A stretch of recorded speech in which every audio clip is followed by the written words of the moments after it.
Hello, everyone. I'm Mohammad Tawakkoli, the inaugural director of the Elahé Omidyar Mir-Djalali Institute of Iranian Studies at the University of Toronto.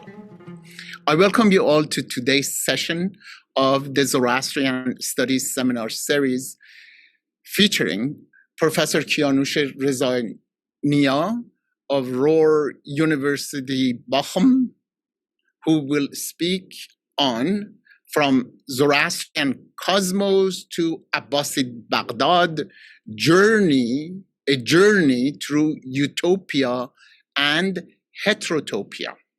I'm grateful to my colleagues, Professor Enrico Raffaelli and Professor Miguel Angel Toledo, for co-convening the series. I would like to express my gratitude also to our collaborators, the Federation of Zoroastrian Association of North America, Zoroastrian Society of Ontario, Encyclopedia Iranica Foundation, and the Roshan Cultural Heritage Institute for enabling the establishment of the Elahé Omidyar Mir-Djalali Institute of Iranian Studies at the University of Toronto. At the outset, I'd like to express our collective gratitude to Canada's Indigenous people and acknowledge this land on which the Elahé Omidyar Mir-Djalali Institute of Iranian Studies operates. For thousands of years, it has been the traditional land of the Huron-Wendat, the Seneca, and most recently, the Mississaugas of Credit River. Today, this meeting place continues to be the home to many Indigenous people from across Turtle Island, and we are grateful to have the opportunity to live, learn, and teach on their ancestral homeland. My colleague, Professor Enrico Raffaelli, will introduce our distinguished speaker. Dr. Raffaelli. Thanks a lot for giving me the opportunity to introduce Professor Rezania. This is actually the last lecture of our year, although meaning the academic year. Next year we'll have more lectures for the series. Professor Rezania is professor of the history of West Asian religions at the Center for Religious Studies at the University of Bochum in Germany. He is also the director of the Graduate School of Metaphor and Religion, and most importantly, I would say, for the sake of the study of Middle Persian language, principal investigator on the long-term projects Zoroastrian Middle Persian, Digital Corpus, and Dictionary. Several attempts, I have to say, have been made over the years to make a comprehensive dictionary of Middle Persian, and this project is the last, or at least chronologically, attempt that hopefully it will provide us with a comprehensive dictionary of this language. Professor Rezania's main research interests cover the history of Zoroastrianism and Middle Persian literature and the development of the concept of time and space in ancient and late antique Iran and digital humanities. Among his publications, I just mentioned Time and Space, that he is the author of two monographs. One is about the concept of time, and one is about the concept of space in ancient Zoroastrianism. He's also the author of a recent monograph titled Religions Economy, that appeared last year, and hopefully he will be the author of several other brilliant monographs in the future. Now, I let Professor Rezania speak. Thank you very much, Professor Tawakkoli, Professor Raffaelli, and Professor Toledo, for the invitation to this series, to the fantastic series of speaks. I am very glad that I have the opportunity to share some of my ideas with you, and thank all of the participants that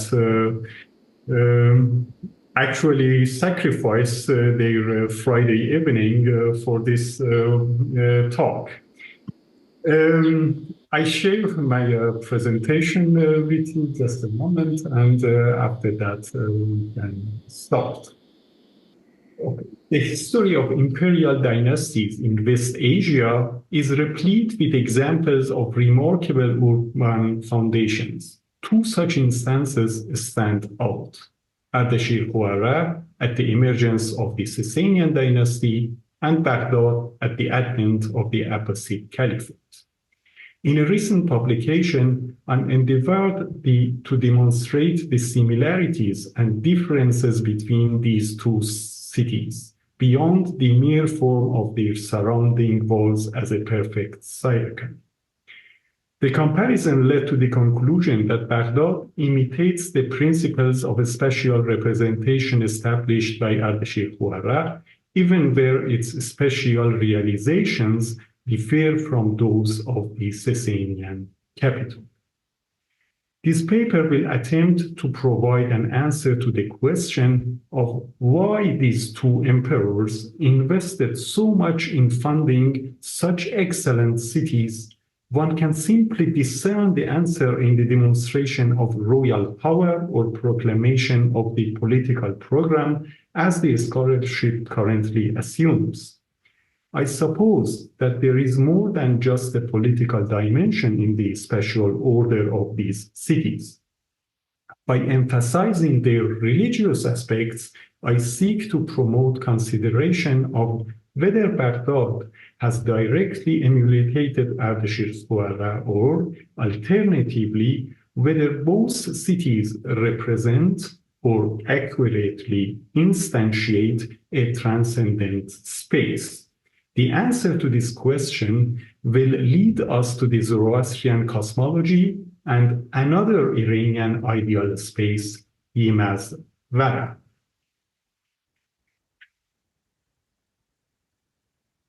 The theoretical framework of my investigation is threefold.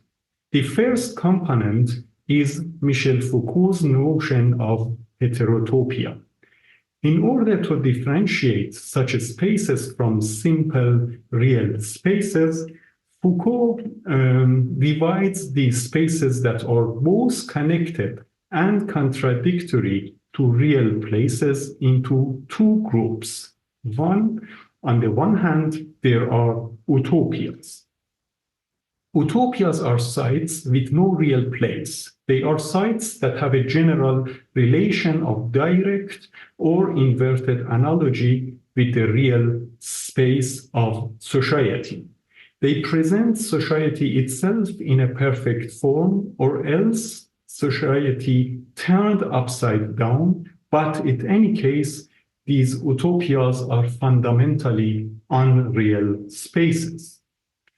In contrast to utopias, Foucault posits the concept of heterotopias, which he defines as follows. Real places, places that do not exist and that are formed in the very founding of society, which are something like counter-like or counter-sites, a kind of effectively innated utopia in which the real sites, all the other real sites that can be found within the culture are simultaneously represented, contested, and inverted. Places of this kind are outside of all places, even though it may be possible to indicate their location in reality. Foucault's binary code of real-unreal, which differentiates between ordinary spaces and utopias, is problematic. It can be argued that utopias are as much as part of the sociocultural realities as are ordinary spaces. This is even more urgent when dealing with religious fields in which a distinction between the real and the unreal cannot be made on the metalinguistic level. The issue necessitates the replacement of this code within Foucault's theory, which in turn leads to the second component of my theoretical framework. In his La Production de l'espace, Henri Lefebvre, a French philosopher and sociologist, attempts to construct a theoretical unity between three fields: physical, mental, and social. He shifts the object of interest from things in a space to the actual production of space. He emphasizes the process of production with the axiom social space is a social product. From these considerations, Lefebvre arrives at a conceptual analytical spatial trio. Spatial practice, as a perceived space, it connects the places of everyday life, private life, work, and leisure. Representations of a space as conceived space or conceptualized space, it is the province of scientists, spatial planners, and technocrats. And lastly, representational space as a space directly lived through its associated images and symbols, it is of direct relevance to users and inhabitants. The socially constituted meaning is ascribed to the first two forms of spaces in the representational space. In other words, this later space is the semantic space. The triadic space proposed by Lefebvre offers a potential replacement for the binary code real-unreal.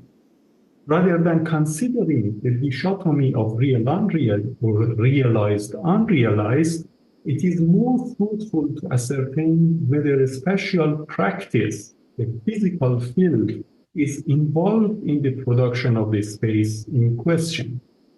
In other words, it is necessary to determine whether the produced space is perceptible or not. The distinction between utopian and ordinary spaces thus shifts from the dichotomy of real-unreal to that of perceptible, not perceptible. In this text on heterotopia, Foucault presents some classifications of these spaces, which are not pertinent to the present discussion. Instead, I propose a further binary classification for heterotopias that is useful for the treatment of suggested Iranian and Islamic spaces. Heterotopias can be divided into two groups according to their relationship to the utopia they imitate and to the perceived space from which they diverge. Utopian spaces that have been made perceptible and perceived spaces that have been utopianized. The heterotopias of the first group attempt to instantiate a utopia as a perceived space. In contrast, the heterotopic spaces of the second group idealize an existent perceived space until it can no longer be considered as a usual space. If we understand heterotopias as spaces situated between utopias and ordinary perceived spaces, then these two groups differ in their departure point of their production. The utopia imitated in the heterotopia or the physical space idealized with heterotopia. In the religious field, these two types of heterotopia and utopias that stand in interaction with them are inextricably intertwined. The interconnection between celestial and terrestrial spaces and between their owners, God and King, provides the foundations for the third and final components of this theoretical framework, in conceptual metaphor theory. Initially proposed by George Lakoff and Mark Johnson, and refined and extended by numerous cognitive linguists, the theory posits that our conceptual system is largely metaphorical, and metaphor is pervasive not only in language, but also in thought and action. This theory defines conceptual metaphor as the process of consuming or conceiving a more abstract, non-familiar concept are defined in the terms of a more concrete or more familiar one. The specific conceptual metaphor that will be the focus of this discussion is God is a king. It implies that the more abstract concept of God is partially construed and structured in terms of the more concrete and familiar concept of king. This leads to the conception of God as a ruler and, for example, the expectation of believers' obedience to him. In the domain of Iranian languages, there are several prominent manifestations of this conceptual metaphor. The metaphorical use of Khwadai, Lord, for God in Middle Persian, as in many other languages, resulted in its lexicalization in New Persian as God. Some mappings of the conceptual metaphor God is a king demonstrate correspondences between kings' spatial production and God's creation. To this end, I will be discussing 4 ideal spaces, 2 utopias, and 2 heterotopias. The initial space to be considered is the representation of the earth and the entire world in Zoroastrian cosmology as presented in the Avestan and partly Pahlavi literature. I will proceed to the second utopia, Yimaz Vara, a mythical shelter conceived on the border between heaven and earth. Sorry, Professor, I have to interrupt. Can you speak a little bit closer to the mic because some people cannot hear very well? Sorry about that. Okay.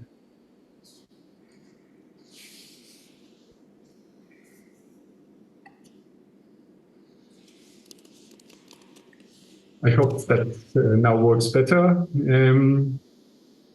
Okay. I will then advance to a heterotopia, Ardeshir Khuara, the magnificent Sasanian capital, which was founded by Ardeshir, the founder of the dynasty. Baghdad, the glorious Abbasid capital built by Al-Mansur in the 8th century, shortly after the foundation of the Abbasid Caliphate, constitutes the last heterotopia. The Iranian antiquity has not transmitted to us any cosmological texts.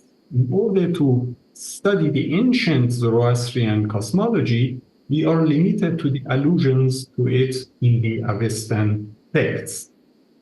Although the Avestan texts do not explicitly attest to the form of the earth, we have passages at our disposal that evince the imagination of the earth as a flat, broad, and circular surface in the Zoroastrian worldview. The old Iranians seem to have imagined the round plane of the earth, similar to their old Indian counterparts, as encompassed by a body of water called Rangha, parallel to the old Indian Rasa. Although this circumstance is not explicitly stated in the Avestan text, it can be inferred from a few passages. The Avestan sources do not provide enough information about the position of the mountains on the earth in the Avestan cosmography. It is only possible to speculate as to whether this included a central mountain as Meru in the old Indian tradition and or an encircling mountain chain as pointed out in Yasht 19.1. In contrast, the Pahlavi literature portrays a high mountain at the center of the earth and a mountain chain encircling both. Another noteworthy characteristic of the earth in the Zoroastrian cosmography is its triadic division, which is attested in Yasna 11.7. The precise form of this division, however, is not explicitly specified in the text. One might infer this form from Yima's triadic extension of the Earth. It is reasonable to assume that Yima retained the Earth's geometrical form in each of his extensions. These assumptions lead to the conclusion that the entire circle of the Earth comprises a central circle, the original Earth before its extension by Yima, and three concentric rings surrounding it.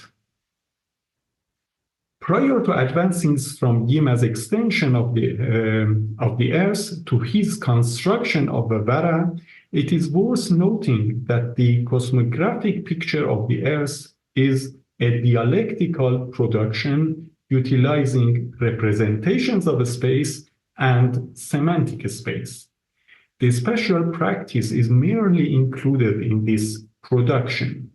The Zoroastrian cosmological Earth is therefore much more a conceived space than a perceived one. Consequently, it is reasonable to consider it a utopia. Its geometric form is indicative of its conceived perfection. The second chapter of the Baghdad recounts a myth about Yima, ascribing to him a paradisiac kingdom and the construction of an escape space called Vara.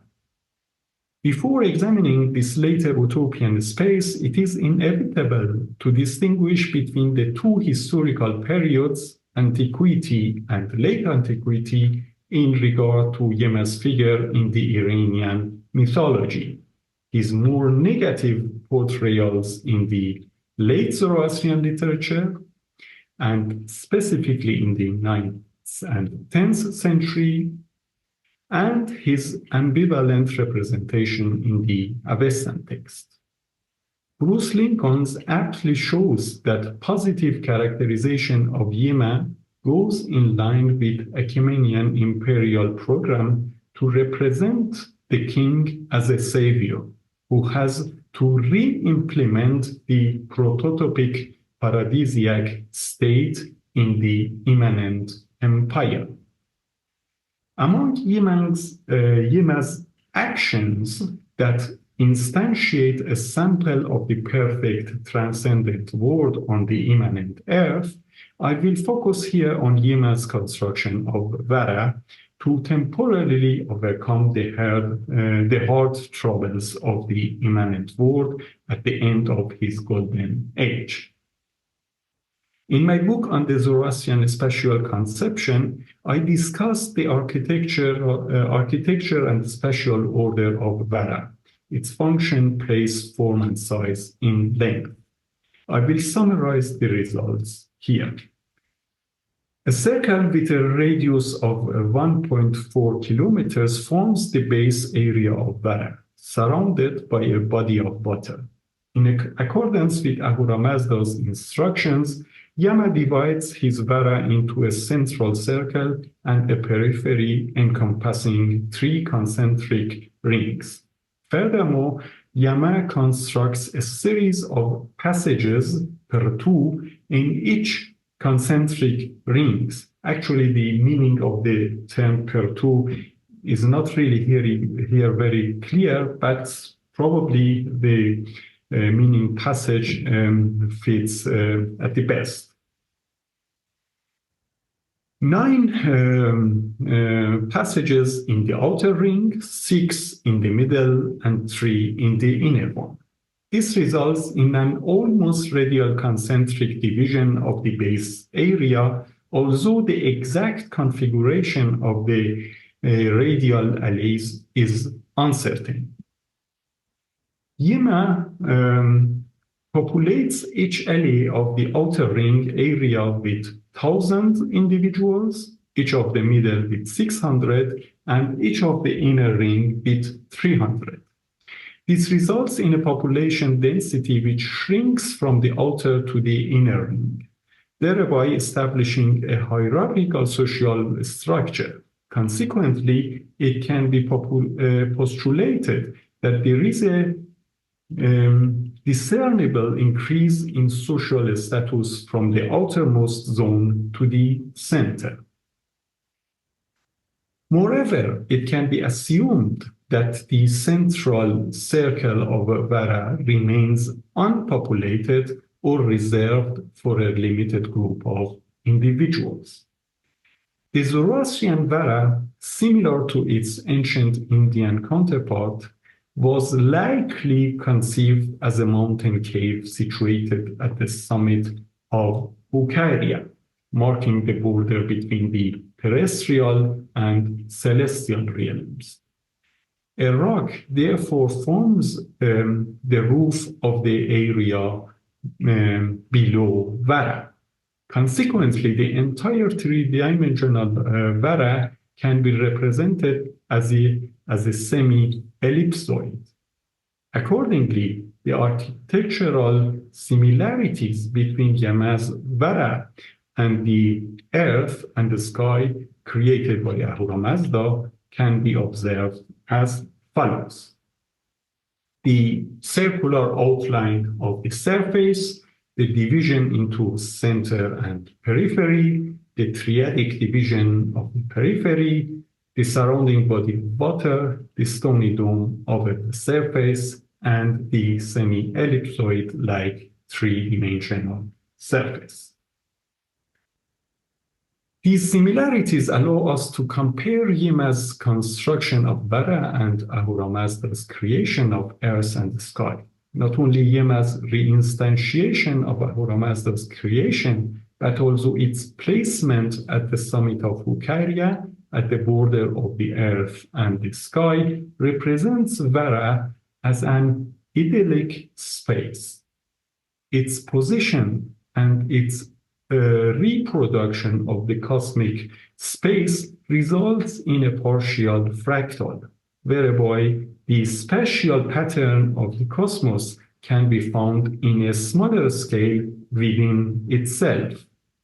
The Avestan texts are not reticent in portraying the beatific state of Yema's kingdom and his Vara in vivid terms. Most significantly, the paradisiac state of Yema's Vara is represented by a triadic joy of seeing, smelling, and tasting, where the beauty of inhabitants and animals, the fragrance of the plants, and the good taste of the foods are all celebrated. This parallels the representations of the free souls meetings with the vision souls in the Hadocht Nask. With its three hierarchical ring zones around the most prestigious center, Vara resembles the four-storied paradisiac space of Zoroastrianism, which is reached by free souls' four steps: good thoughts, good words, good deeds, and finally, to beginningless or endless lights. We can thus assert that Yema's Vara constitutes a utopia conceived through spatial representations and imbued with semantics through representational space.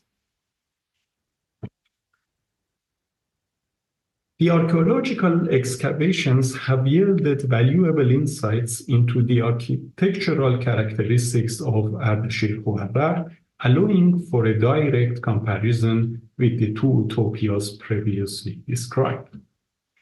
Ardashir Khuarrar shares the first four common characteristics listed in the previous list with these two other spaces.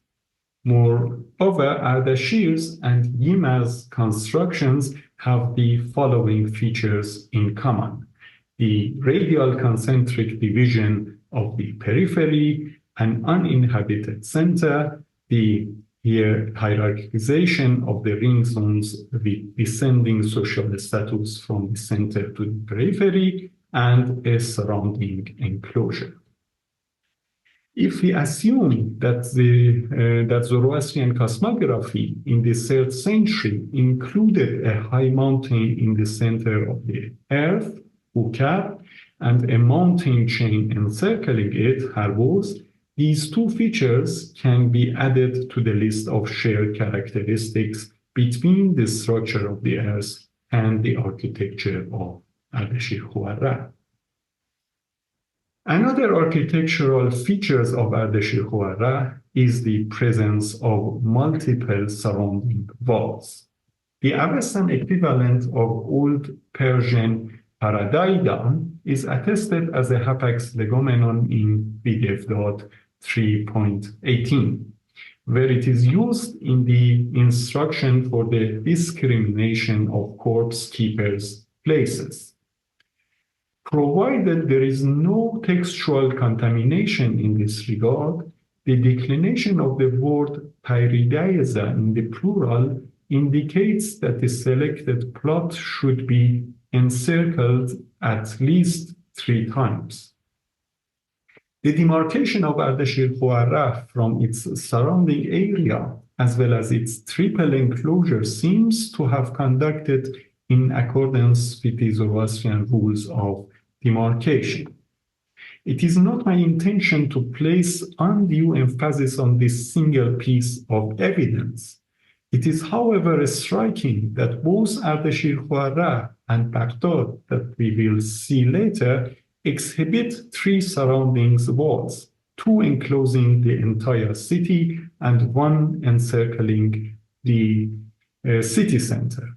Ardashir-Khuarrah also incorporates an additional thin polygonal wall that encompasses the gardens surrounding the city proper.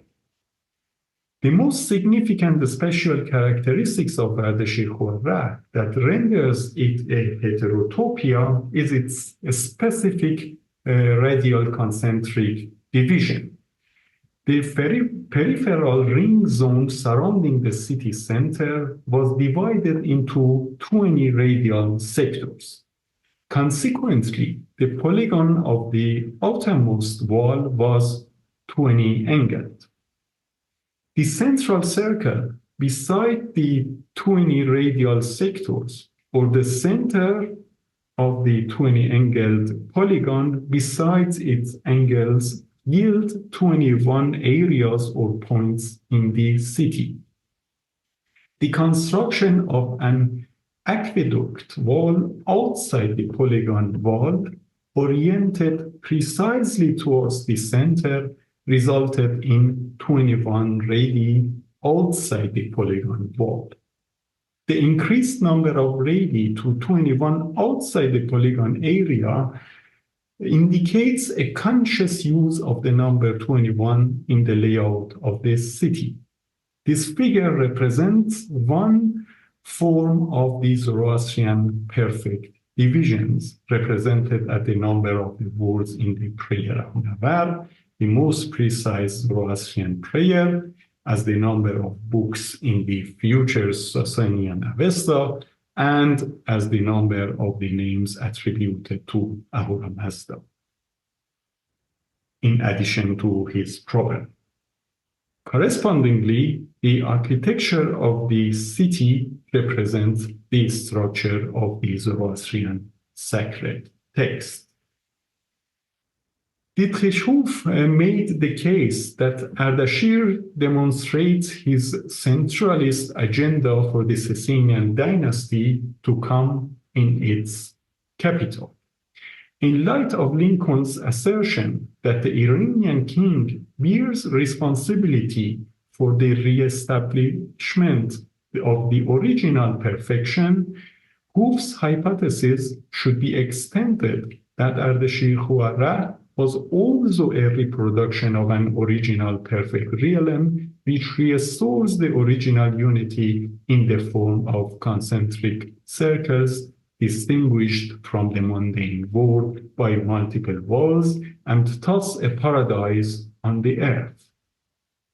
By founding Ardashir-Khuarrah as a perfect city, the first Sasanian ruler presents himself to his subjects as an ideal king and his kingdom, characterized by its capital, as the reestablishment of the original divine abode on the earth.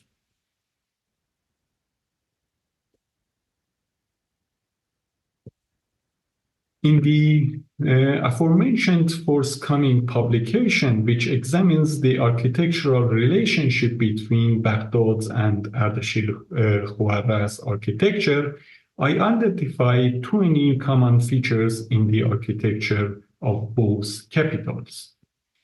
Considering their architectural differences, the article demonstrates that in the majority of cases, Baghdad has retained the spatial representation principles of the Ardashir Khuarra. These similarities encompass the shared features among the Zoroastrian cosmos, Yimaz Bara and Ardashir Khuarra, as outlined in the previous part, with the exception of the triadic division of the periphery. The division of Baghdad's periphery is radial concentric, but it has only two concentric rings. It can be argued that the stony dome over the surface is represented by the dome of Caliph's palace at the center of the city. There are also linguistic evidence for that, which I cannot go to it, but it has also, the text indicate it also as the, so to say, sky dome.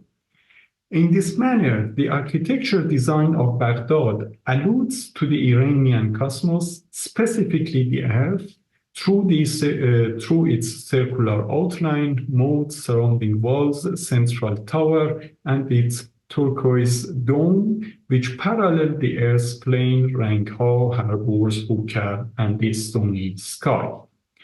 The Islamic tradition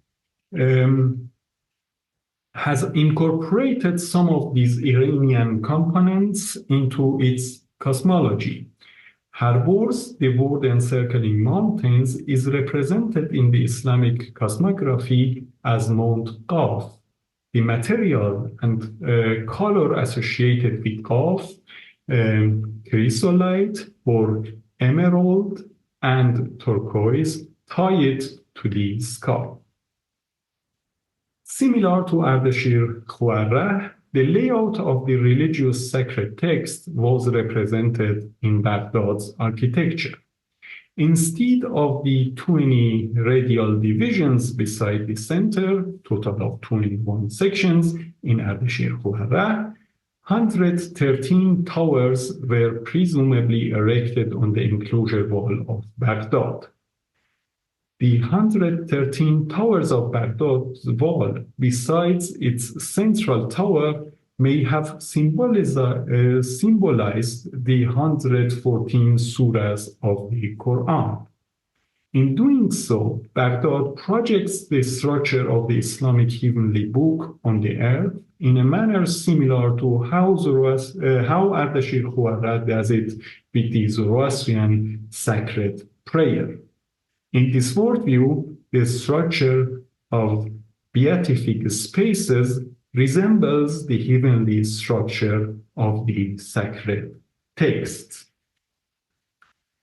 Analog to Ardashir Khuarra, the surrounding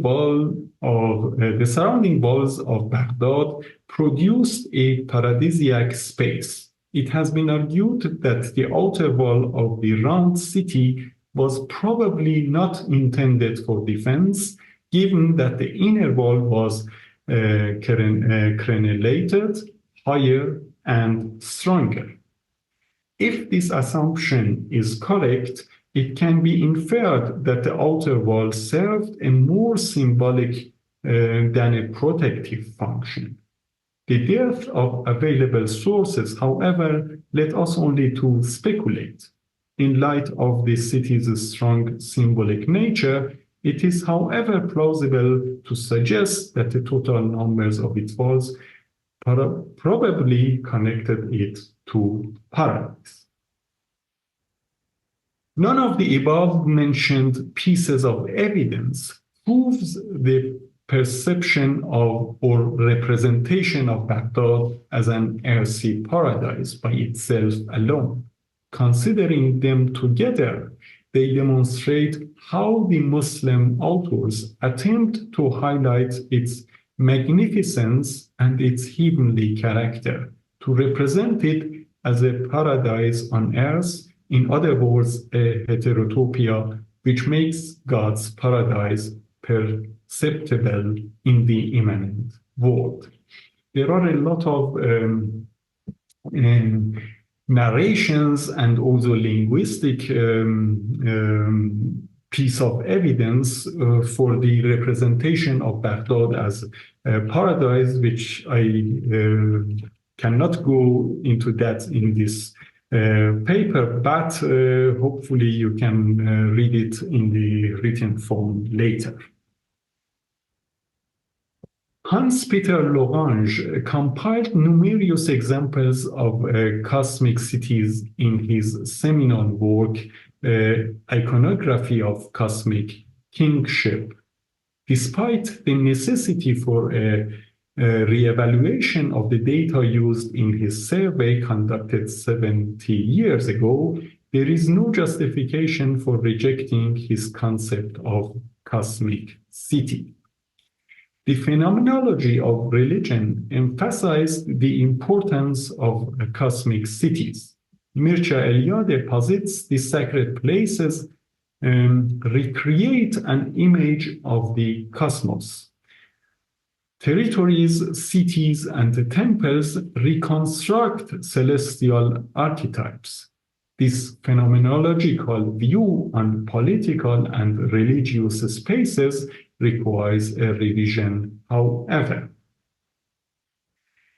Rather than representing the transcendent and immanent spaces in a unidirectional dependency, I propose that they conceptually stand in a reciprocal mirroring relation. It is not only the earthly space that mirrors the heavenly one, rather, the transcendent space is produced by mirroring an immanent, magnificent space. In line with Elahé, Lincoln aptly demonstrates that the glorious places of Susa and Persepolis, glorious palaces of Susa and Persepolis were designed to embody a utopian vision of a united, peaceful, and pleasing space known only from divine creation. In this context, Lincoln refers to Achaemenian Paradiddha as a space separated from mundane reality by encircling walls. Plants and animals of every species flourish there. Lincoln notes that paradises were sites where the condition God originally intended for all humanity had been recovered and put on display. The Old Persian term Paradiddha and its equivalents in different languages denote, I quote, a state and place regularly identified as a garden of absolute harmony, perfect satisfaction, and eternal peace. Lincoln is correct in his assertion that such royal spaces exemplify the cosmos and God's creation.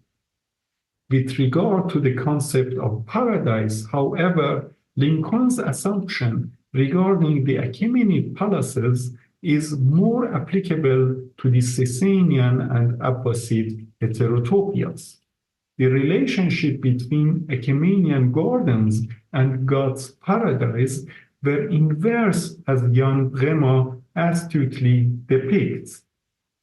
Beginning from the earthly royal gardens of the Achaemenian Empire, developed in different stages, actually 4 stages, and finally projected on God's garden by the Greek translation of the Hebrew Gan Eden in Paradisos. In the first millennium CE, the relationship that Lincoln addresses for the Achaemenian era prevailed.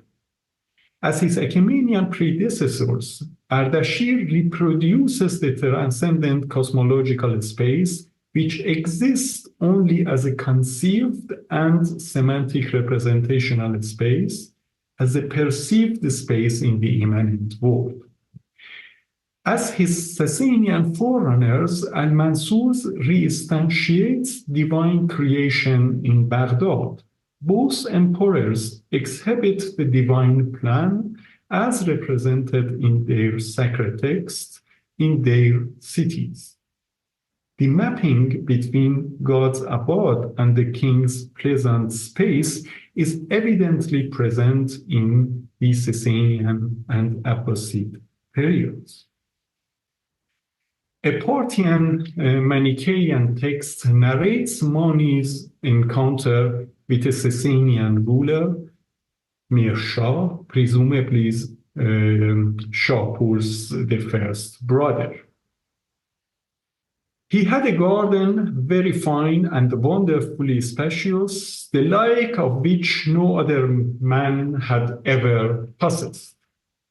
As Mani approached Mir-Shah, who was enjoying his meal in his garden, Mir-Shah asks him, "In the paradise of which you speak, is there a garden such as mine?" This passage directly compares God's paradise, Bahisht, with the ruler's garden, Burdestan. Furthermore, it appears to contrast the function of kings and prophets. It states, "In Vantrius' power, Vaj, he showed him," it means Mani, "showed him the paradise of light with all gods, deities, and the immortal air of life, and the garden with all kinds of things and other desirable sights there." While the king is responsible for bringing the God's paradise down to the earth through the construction of a paradisiac garden, the prophet is tasked with bringing the earthly people up and showing them, Nimudan, the God's paradise.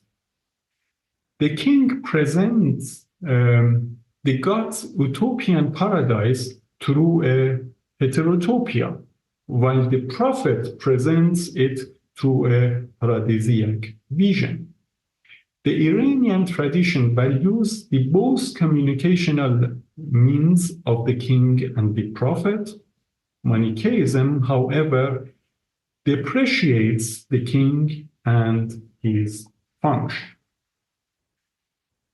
David Stronach presents a comparable perspective on the historical evolution of the 8 gardens of paradise. He acknowledges that the Abbasid palatial gardens likely drew their inspiration from the Quranic conception of 8 gardens of paradise. He, however, poses the immediate question about the origin of the Quranic concept and highlights the existence of doubled fourfold gardens in Sasanian Iran. The evidence for this last hypothesis is admittedly slight, and the definitive assessment is not possible. If the archaeological evidence supports the existence of such octopartite gardens in pre-Islamic Iran, it is difficult to resist Stronach's compelling argument that the image of the Sasanian royal garden initiated the Quranic concept. This process again implies the production of a transcendent utopia based on a perceptible immanent space, which is then elevated to a heterotopia in a second step. The centralist architecture of Ardashir Khuarra suggests that the king should be situated at the center of the city. In contrast, we know from the Sasanian cities that the king's palace was located outside the city. This fact seems, in the first glance, to contradict the spatial order of the cosmic city. The scholars justify this placement by referring to security reasons. Without disclaiming this important point, I would like to emphasize the religious dimensions of the absence of the kings in his city. This phenomenon can be understood through the conceptual metaphor God is a king. As God is transcendent and not always present to his immanent subjects, the king represents himself as to some extent transcendent, represented in the city by a replacement, a royal tower in Ardashir Khuarra or a royal column in Reshapur.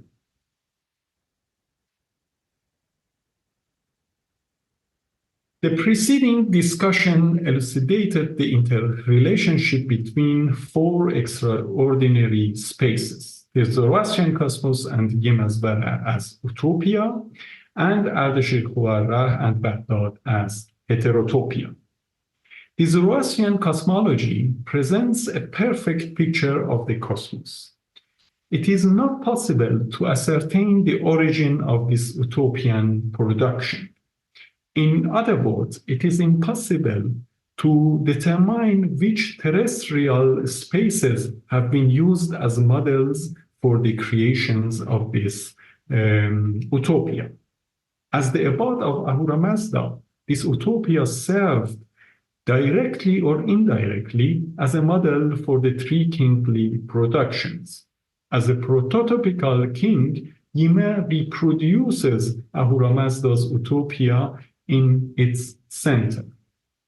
This results in a particular fractal structure for the cosmos. This implies that the structure of the cosmos has been replicated within itself. Ardashir seems to have taken Ahura Mazda's creation as a model, analogous to Yima. His magnificent capital, Ardashir Khuarra, instantiates both Ahura Mazda's cosmos and Yima's Vara. As a prototypical, his magnificent, I'm lost in my text.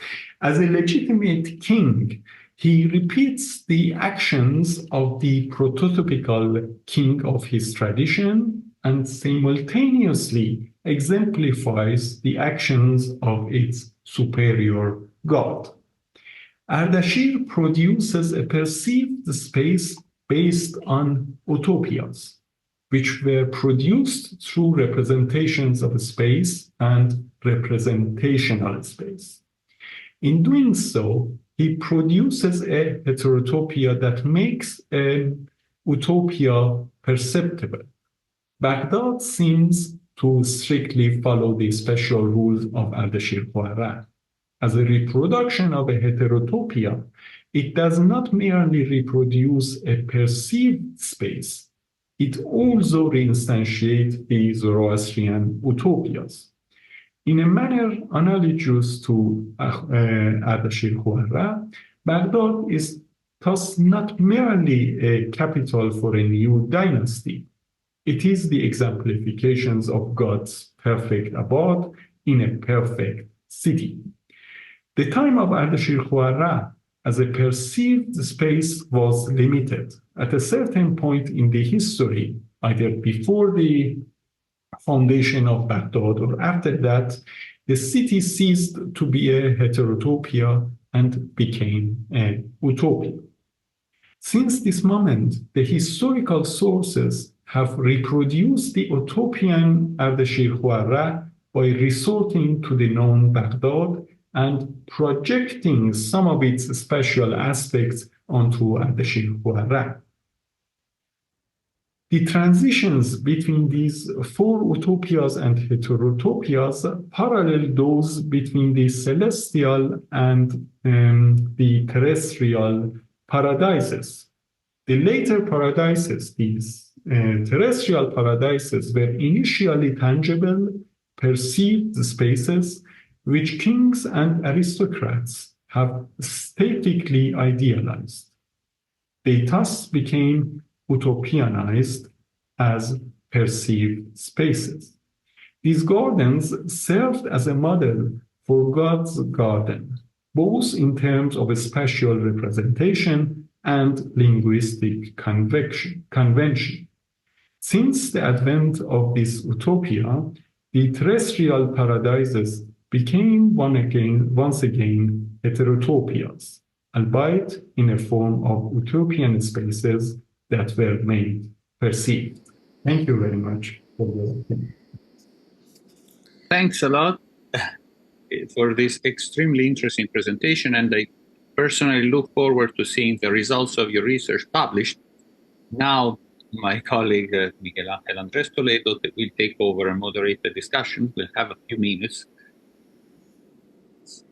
Thank you very much, Professor Rezania, for this really thought-provoking talk, very rich, as my colleague Professor Raffaelli said. And now we have time for questions. So if you don't mind, you can just write them on the chat.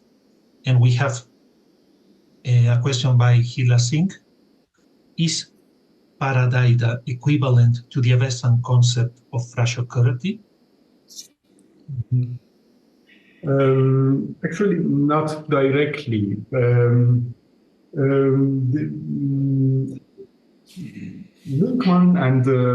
Lincoln brings actually the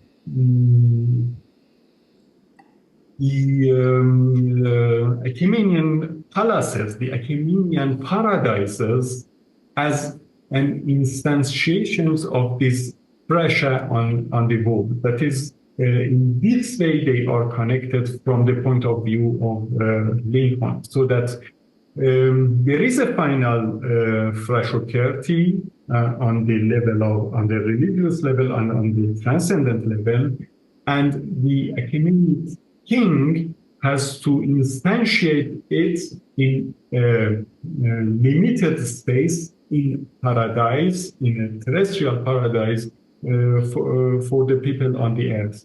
And parallelly, actually, the territory of the Achaemenid king should be considered also as such that in each the pressure should be made for the old inhabitants of the territory. In this way, they are connected, but they are not interchangeable. They are two different concepts.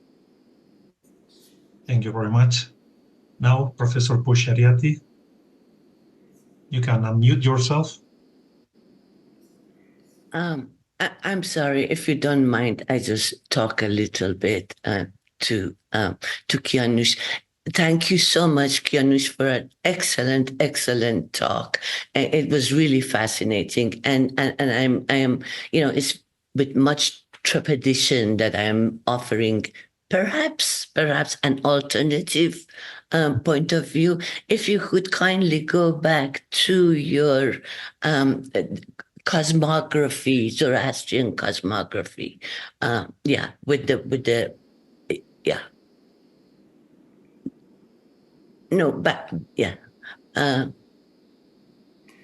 right. Right, the cosmos, right? I'm talking about the cosmos now here. The simple question is, why is cosmos in circular form and concentric? And of course, the mountain is divine, right? Also, right? And so the divine is in the center, and I agree with you right away on that. But the other thing is that there is water around it, right? So now, why? So the question is, why is it circular? Can the circle be considered the sun?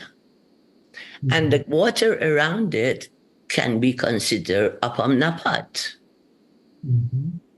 Right. So the whole circular notion of concentric thing, just tangentially, and I don't want to give a lecture. Tangentially, the sun can actually also be considered, the center of the sun can be considered equidistant to the other, viewing from other concentric centers, right? The sun can be considered equidistant. Now, also considering the fact that I don't believe that, with you here, I shouldn't be saying so, and with other colleagues here, I don't believe that the notion of a God king is an Iranian, at all an Iranian phenomenon. So I don't believe in this whole notion of chair as Yazdan darad, chair as Yazdan to be. Chair as Yazdan, as far as I'm concerned, is the sun looking at the king, the Mitra giving the Khwarna, right? And that happens in the Tariq Tabaristan, incidentally, right? Where Minucher, that's why we get the name of Minucher. Yeah. So that's it. I'm just wondering, I agree. So the Mithraic notion of seven concentric seven levels, which are, as you said, not in equilibrium, right? Is hierarchical on some level, but there are seven, and you have to go through those seven levels in order to. Sorry to interrupt you, Professor Pourchariati, but can you be please quicker in the question because we are running out of time? Yeah, I'm sorry. So the only thing is that to get gnosis when you reach in the middle, right? That's all. Kianoosh, thank you.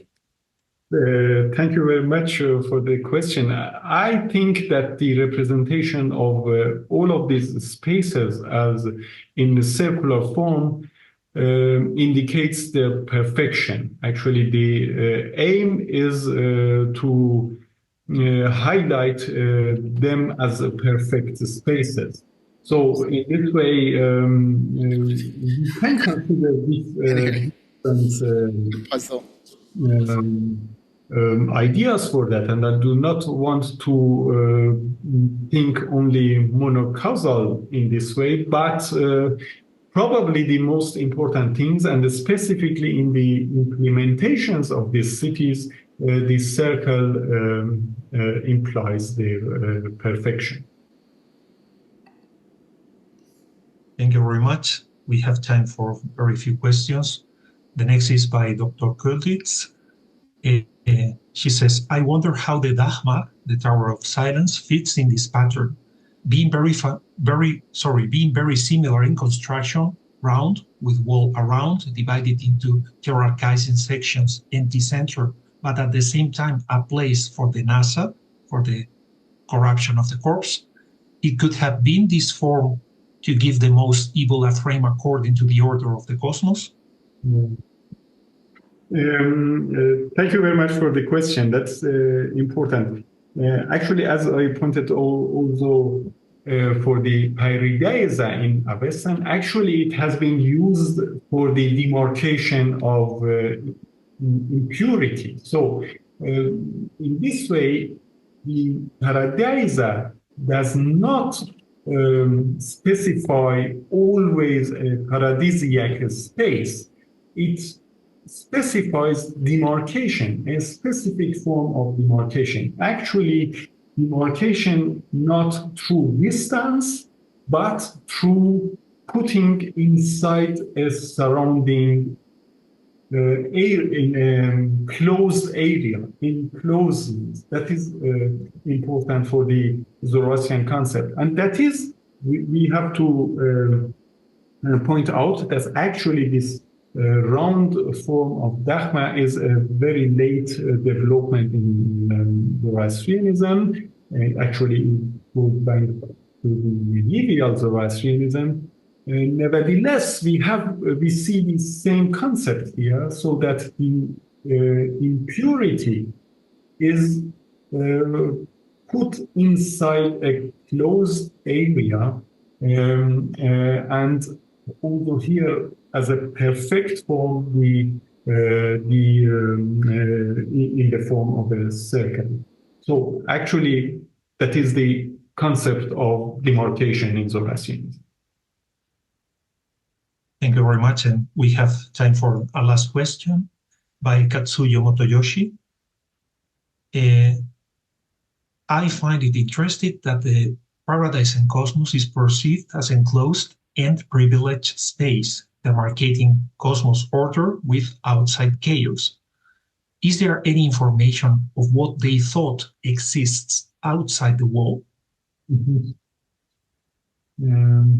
Actually, in the case of these cities and also the Achaemenid paradises, actually is the mundane world. So it is this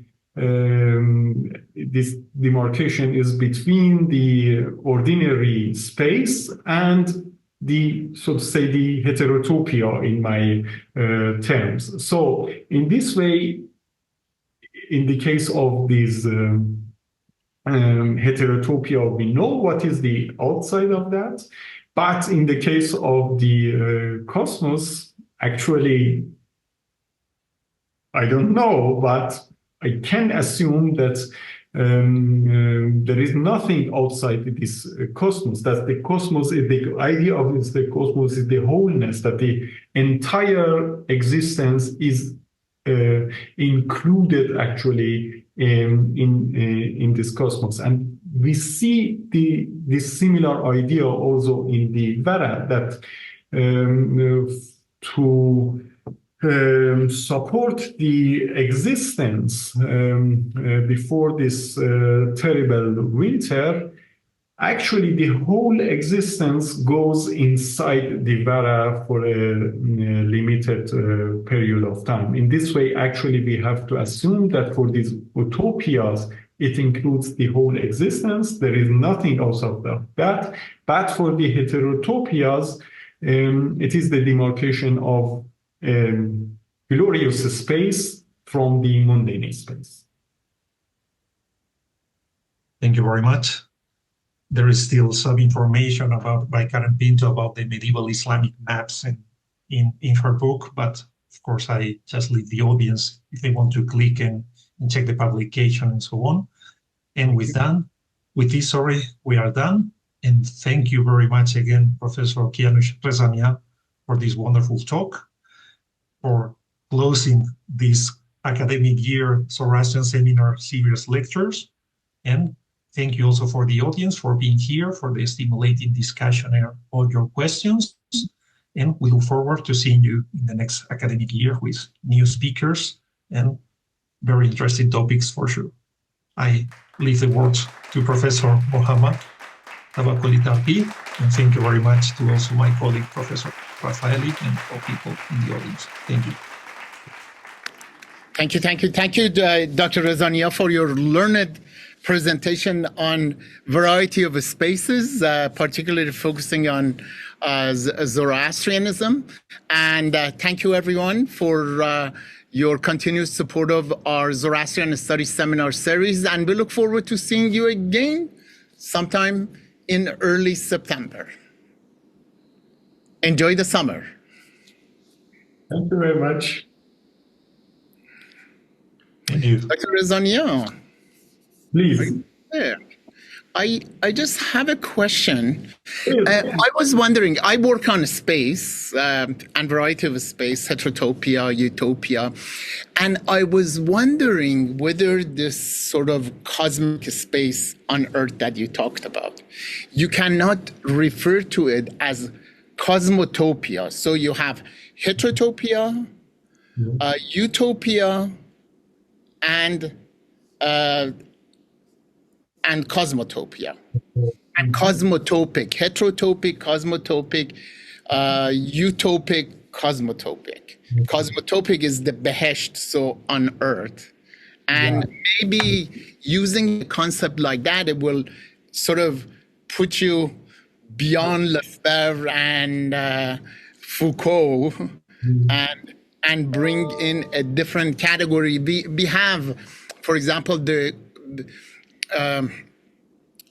cosmopolitan. We do have the concept of cosmopolitan, but we don't have the concept of we have a concept of cosmopolis, but cosmotopia is this utopian cosmic space. So playing with cosmopolis and cosmotopia would give you this wide range of concepts that you could really put your own discussion at the center and going beyond other distinguished scholars. Thank you very much. I will contact you and will ask you for references. Yeah, cosmotopia is a term that I have made up myself, and I haven't seen it. But cosmopolis is used widely in the literature on cosmopolitanism. Yeah. So it means that you find it in your publications, am I right? In my head. Not publish it. Yeah. Very nice. That's an interesting idea. Yes. Yeah. Just an idea to sort of think of going beyond this dual concepts of space, real, unreal, and exactly. Actually, I wanted to, the only use which I made of Lefebvre's theory is actually to overcome this really not fitting real, unreal. Yeah. And in this way, otherwise, I do not really need, and I do not want to make it too complicated. Nevertheless, it is really necessary to another dichotomy or another criteria for this differentiation. And in this way, I found this idea of heterotopia important. But probably I use the heterotopia to refer to sort of idealized other spaces, like how Europe became a heterotopia for Iranians writing in the 19th century. So is another place, but existing place. And so another concept that I thought, but the terminology could have within Persian a different meaning, sort of notion of divine, divatopia, divine utopian, but you call it divatopia, and then it will have the demonic space rather than divine space. Yes, that is what the Zoroastrian brought to us. That the gods of the in the Europeans or the demons of the Iranians. So yes. That is interesting. Really enjoyed your presentation and look forward to seeing you again soon. Thank you very much. I'm looking forward to that as well. Thank you. Thanks, Kianoosh. Have a nice summer. See you soon. Thank you, Miguel. Thank you. Bye-bye. Bye. Enrico. Bye. And thank you, everyone, for joining us.